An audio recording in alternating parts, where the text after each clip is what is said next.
അഫ്രീന, ഞാൻ പറഞ്ഞില്ലായിരുന്നു എൻ്റെ ബ്രദർ ഓസ്ട്രേലിയയിൽ പഠിക്കുന്നുണ്ട്. അപ്പൊ ആളുടെ ഗ്രാജുവേഷൻ കഴിഞ്ഞ അതിന്റെ ഫോട്ടോസ് ആണ് കണ്ടോ. നെക്സ്റ്റ് വീക്ക് വരുവാണ് ആള്. പക്ഷേ നെക്സ്റ്റ് വീക്ക് എന്തിനാ വരുന്നത്? PR നോക്കിക്കൂടെ ഓസ്ട്രേലിയയില്? അതിനൊക്കെ പോസിബിലിറ്റി ഉണ്ടോ PR ഡയറക്റ്റ് നോക്കാനായിട്ട് ആഫ്റ്റർ സ്റ്റഡീസ്? കൊടുക്കാലോ. അതിന് ഗവൺമെന്റ് നമ്മൾ ഓസ്ട്രേലിയൻ സ്റ്റഡിക്കും നമ്മൾ പഠിച്ച സ്റ്റഡിക്കും ഒക്കെ പ്രിവിലേജസ് കൊടുക്കുന്നുണ്ട്. അതായത് എക്സ്ട്രാ പോയിന്റ്സ് ഒക്കെ നമുക്ക് കിട്ടുന്നതാണ്. അപ്പം അങ്ങനെയൊക്കെ ചെയ്ത് കഴിഞ്ഞാൽ നമുക്ക് ഒന്നും കൂടി നമ്മൾ ഇവിടെ നിന്നിട്ട് PR അപ്ലൈ ചെയ്യുന്നതിനേക്കാളും ബെനിഫിറ്റാ നമ്മൾ അവിടെ നിന്ന് അപ്ലൈ ചെയ്യുമ്പോൾ. നോർമലി ഞാൻ ഇങ്ങനെ കേട്ടിട്ടുള്ളത് നമ്മൾ ഡയറക്റ്റ് ആണല്ലോ PR ഒക്കെ അപ്ലൈ ചെയ്യാറ്. അങ്ങനെ സ്റ്റുഡന്റ് വിസ കഴിഞ്ഞിട്ട് നമുക്ക് എന്തോരം പോസിബിലിറ്റി ഉണ്ട് എന്ന് അറിയില്ലല്ലോ. ഇപ്പം ഓരോരോ സ്റ്റേറ്റ് വൈസ് ഒക്കെ ഉണ്ടാവില്ല. അവൻ എനിക്ക് തോന്നുന്നത് സൗത്ത് ഓസ്ട്രേലിയയിലാണ് അവൻ പഠിക്കുന്നത്. അപ്പൊ അവിടെ അങ്ങനെ പ്രത്യേകിച്ച് ബെനിഫിറ്റ് എന്തെങ്കിലും ഉണ്ടാവോ? പിന്നെ ഉണ്ടല്ലോ, സൗത്ത് ഓസ്ട്രേലിയൻ തന്നെ സൗത്ത് ഓസ്ട്രേലിയൻ ഗ്രാജുവേറ്റ് പാത്വേ ഉണ്ട്. അതിലൂടെ അവനിക്ക് സബ്മിറ്റ് ചെയ്യാൻ പറ്റും, സെപ്പറേറ്റ് ഒരു ആപ്ലിക്കേഷൻ ഇടാൻ പറ്റും. അപ്പോൾ നമുക്ക് നോർമലി ഇടുന്നതിനേക്കാൾ കൂടുതൽ ബെനിഫിറ്റും അതേപോലെ അത്രമാത്രം അവർക്ക് എന്താ പറയുക ചാൻസസും കൂടുതലാണ്.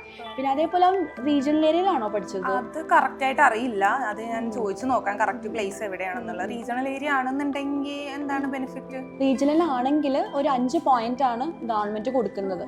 അപ്പോൾ ആ പോയിന്റ്സ് ഒക്കെ കൂടുമ്പം ശരിക്കും പറഞ്ഞാൽ ഇതൊരു EOI എന്ന് പറഞ്ഞൊരു ആപ്ലിക്കേഷൻ നമ്മൾ ലോഞ്ച് ചെയ്യണം. അപ്പോൾ ഈ ആപ്ലിക്കേഷനിൽ ശരിക്കും കുറേ പോയിന്റ് സിസ്റ്റം ഉണ്ട്. അപ്പോൾ നമുക്ക് റീജിയണൽ ഏരിയ പഠിച്ച ഒരാൾക്ക് ഒരു 5 പോയിന്റ് ഗവൺമെന്റ് കൊടുക്കും. അപ്പം അങ്ങനെ വരുമ്പോൾ പിന്നെയും പോയിന്റ്സ് അവിടെ കൂടൂലേ, ചാൻസസ് പിന്നെയും ഹൈ ആണ് അവിടെ കിട്ടാനായിട്ട്. നോർമലി നമുക്ക് ഇത്ര പോയിന്റ് സിസ്റ്റം എന്ന് പറഞ്ഞിട്ട് ഇത്ര പോയിന്റ്സ് ഉണ്ടെങ്കിലാണ് നമുക്ക് ഓസ്ട്രേലിയ അപ്ലൈ ചെയ്യാനെന്നാണ് ഞാൻ കേട്ടിട്ടുള്ളത്. അപ്പൊ ഇങ്ങനെ റീജിയണൽ ഏരിയയുടെ അങ്ങനെ അറിയില്ലായിരുന്നു. അപ്പൊ പോയിന്റ് സിസ്റ്റം കാൽക്കുലേറ്റ് ചെയ്യണ എന്തിന്റെ ബേസിസിലാണ്? നമുക്കൊരു 65 പോയിന്റ്സ് മിനിമം ഒരാൾക്ക് വേണം. ഈ 65 ഉദ്ദേശിക്കുന്നത് നമ്മുടെ ഏജ് ഒക്കെ വരും. സ്റ്റുഡൻറ് ആയതുകൊണ്ടിട്ട് ആ ഒരു ഏറ്റവും ഹയസ്റ്റ് പോയിന്റ് കിട്ടുന്ന ഏജ് ഗ്രൂപ്പിൽ തന്നെ ഒരു സ്റ്റുഡൻറ്റ് കഴിയുമ്പോൾ വരും. അപ്പോൾ പിന്നെ ആ ഒരു പോയിന്റ് അവർക്ക് കിട്ടും. പിന്നെ അതേപോലെ തന്നെ ഇവർക്ക് നമ്മുടെ ക്വാളിഫിക്കേഷന് പോയിന്റ് ഉണ്ട്. ക്വാളിഫിക്കേഷൻ ഒരു മിനിമം 15 പോയിന്റ്സ് കിട്ടും. പിന്നെ നമ്മൾ ഓസ്ട്രേലിയയിൽ 2 ഇയേഴ്സ് കോഴ്സ് പഠിച്ച ഒരാളാണെങ്കിൽ അയാൾക്ക് അവിടെ ഒരു 5 പോയിന്റ്സ് കിട്ടും. പിന്നെ അതേപോലെ തന്നെ സ്പെഷ്യലിസ്റ്റ് എഡ്യൂക്കേഷൻ എന്ന് പറഞ്ഞിട്ട് വേറൊരു സിസ്റ്റം ഉണ്ട്.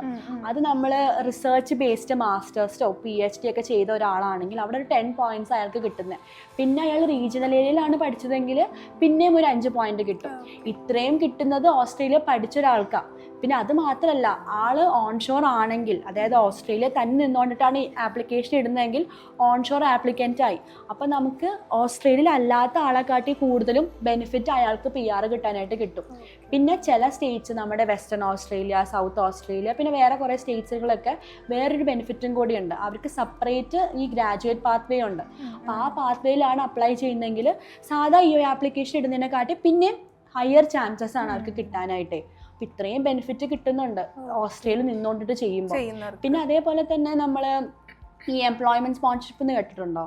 എനിക്ക് അറിയില്ല അതിന്റെ ഡീറ്റെയിൽസ് എന്താണെന്ന്. അത് ആക്ച്വലി നമ്മൾ ഒരു വർക്ക് വിസ എന്ന് കണക്കാക്കാൻ പറ്റില്ല. നമ്മളൊരു സ്പോൺസർ ചെയ്യണം നമ്മളൊരു എംപ്ലോയർ. പക്ഷെ നമ്മൾ വാലിഡ് ആയിട്ട് ഓസ്ട്രേലിയയിൽ നിൽക്കുന്ന ഒരാളാണെങ്കിൽ നമുക്ക് ഇവിടെ നിന്ന് അപ്ലൈ ചെയ്യുന്നതിനെക്കാട്ടിലും എളുപ്പമായിരിക്കും അയാൾക്ക് അവിടെ നിന്ന് കിട്ടാനായിട്ട്. പിന്നെ ഈ ഓസ്ട്രേലിയൻ സ്റ്റഡിയുടെ പറഞ്ഞില്ലേ, അത് ആ ഒരു ലിസ്റ്റിൽ വരണം. നമ്മൾ പഠിക്കുന്ന കോഴ്സ് ആ ലിസ്റ്റിലുണ്ടെങ്കിൽ നമുക്ക് ഈ 5 പോയിന്റ് അവിടെ ക്ലെയിം ചെയ്യാനായിട്ട് പറ്റുകയും ചെയ്യും.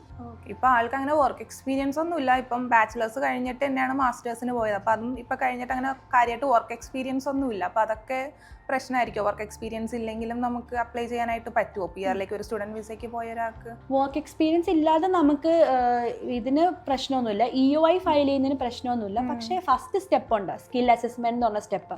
അതിന് ചില ഓക്യുപ്പേഷൻസിന് നമുക്ക് ഈ വർക്ക് എക്സ്പീരിയൻസ് ഉണ്ടെങ്കിലേ പറ്റുള്ളൂ, ചില ഓക്യുപ്പേഷൻസിന് പറ്റില്ല. അപ്പോൾ അത് ചിലപ്പം BTech ആള് നാട്ടിൽ നിന്ന് ചെയ്തപ്പം എക്സ്പീരിയൻസ് ഉണ്ടായിരുന്ന ആൾക്ക് 1 ഇയർ ഒക്കെ ഉണ്ടായിരുന്നുള്ളൂ.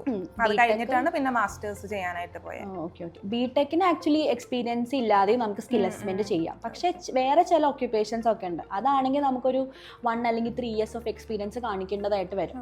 അങ്ങനെ ഉണ്ടെങ്കിൽ നമുക്ക് ഫസ്റ്റ് സ്റ്റെപ്പ് കടന്നു കഴിഞ്ഞാൽ സെക്കൻഡ് സ്റ്റെപ്പിലോട്ട് നമുക്ക് പോകുന്നതിന് എക്സ്പീരിയൻസ് ഒന്നും വേണ്ട. പക്ഷേ ഓസ്ട്രേലിയയിൽ ഈ റിലേറ്റഡ് ഫീൽഡിൽ 1 ഇയർ എക്സ്പീരിയൻസ് ഉണ്ടെങ്കിൽ 5 പോയിന്റ് കിട്ടും.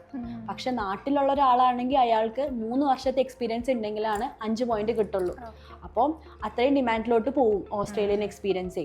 പിന്നെ പ്രൊഫഷണൽ ഇയർ എന്ന് പറഞ്ഞിട്ട് വേറൊരു കോഴ്സും കൂടി എടുത്തു കഴിഞ്ഞാൽ പിന്നെ നമുക്കൊരു 5 പോയിന്റ് കിട്ടും. അതായത് ഈ അക്കൗണ്ടിങ് എഞ്ചിനീയറിംഗ് ഒക്കെ പഠിച്ചവരെ ഒരു 12 മന്ത്സിൻ്റെ കോഴ്സാണ്. ആ കോഴ്സ് അക്രഡിഷനോടെ പഠിച്ചു കഴിഞ്ഞാൽ നമുക്ക് അവിടെയും ഒരു 5 പോയിന്റ് കിട്ടാൻ ചാൻസ് കിട്ടുന്നതാണ്. അപ്പം അതും നമുക്ക് എന്താ ചെയ്യാനാ ഈ പോയിന്റ്സ് കൂട്ടാൻ ഇൻക്രീസ് ചെയ്യാനുള്ള പോസിബിലിറ്റിയാണ് ഓസ്ട്രേലിയൻ ഗ്രാജുവേറ്റ്സിന്. നീ അപ്പോൾ ഈ ഡീറ്റെയിൽസ് ഒക്കെ എങ്ങനെയാണ് അറിഞ്ഞത്? ഞാൻ ആക്ച്വലി ബി ഇന്റർനാഷണൽ കോൺടാക്ട് ചെയ്തിട്ടുണ്ടായിരുന്നു. എൻ്റെ ബ്രദർ ഓസ്ട്രേലിയ ഉണ്ടായിരുന്നു അപ്പോൾ. അപ്പം അവരാ എനിക്ക് ഇത്രയും ഡീറ്റെയിൽസ് ഒക്കെ പറഞ്ഞു തന്നത്. നിനക്ക് കൂടുതൽ ഡീറ്റെയിൽസ് വേണമെങ്കിൽ ഞാൻ അവരുടെ നമ്പർ നിനക്ക് ഷെയർ ചെയ്ത് തരാം. എനിക്ക് എന്തായാലും ഒന്ന് ഷെയർ ചെയ്തേക്ക്. ഞാൻ എന്തായാലും ഒന്ന് വിളിച്ച് ഡീറ്റെയിൽ ആയിട്ട് ചോദിക്കാം. ഓക്കെ ശരി.